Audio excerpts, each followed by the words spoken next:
for Eat Healthy, Eat Raw. Today we are making the basic cheesecake, and the main ingredients are raw cashew pieces. So let's go. 2 cups of cashews,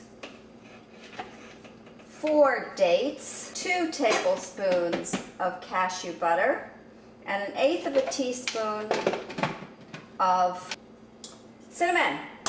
There you go. Now you turn it on, crumble it up.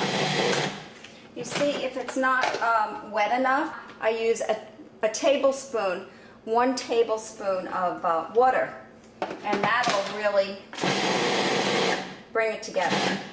Okay? So now we have this lovely springform pan, empty. We'll fill it up with the crumbled nuts. Press it into the pan. I like to keep it as thin as I can, so that means you come up the sides a little more. Pat in the bottom. Looks wonderful. Tastes even better. All right, now it's done. Now I put it in the refrigerator or the freezer just to chill it while we're making the batter. There's your cheesecake crust into the refrigerator.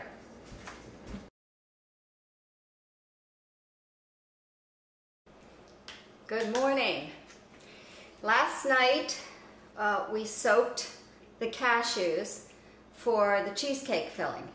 So now we have to rinse them, drain them and rinse them into a strainer. Now we started out with 3 cups of raw cashews. When you soak them, they use up the water and you wind up with 4 cups. Okay, so we pour it into the strainer and now we're rinsing it. And then we'll put it in the blender because we're going to be making the cheesecake filling now. There we go. Right, so you wind up with 4 cups of soaked cashews and a soaked counter and person. All right, let's put in all the ingredients for the cheesecake. This is the easy part. Okay, we need 3/4 of a cup of lemon juice, fresh squeezed lemon juice.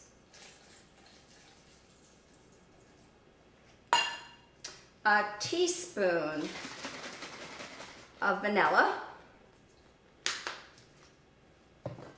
1/2 teaspoon of salt, Celtic sea salt, and a little water, 1/4 of a cup to a 1/2 cup, 3/4 of a cup of maple syrup. Let's see what we have here. We need the coconut oil. Oh, it smells delicious.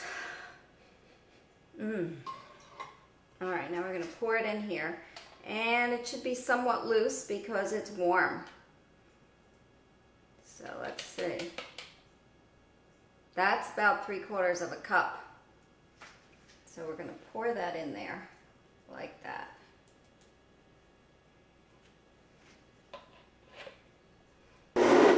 Pulse it a little. There we go. And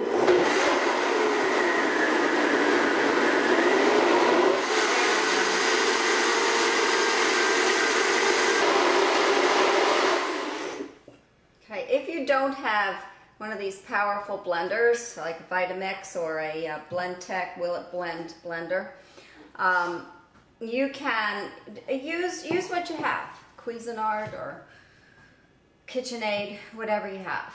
I know people who've made it with that. It's just the cream comes out a little coarser, a little chunkier. But you still get the great flavors, so don't miss up on making this if you don't have the powerful blenders. Okay, let's taste it. It's very good. I think it could use just a little more sweetener. Let's try that. Put a little bit in there. Like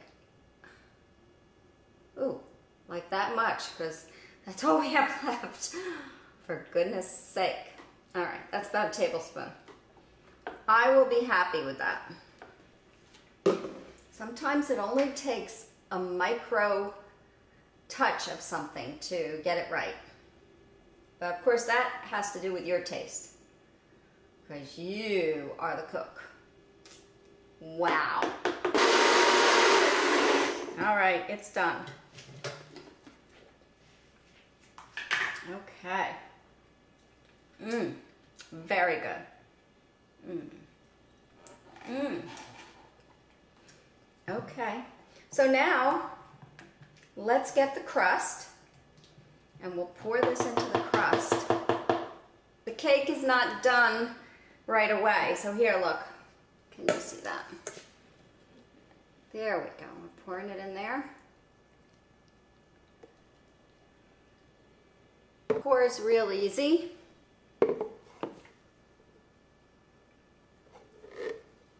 And then we're going to scoop out all of it. Scrape it and pour it. There you go.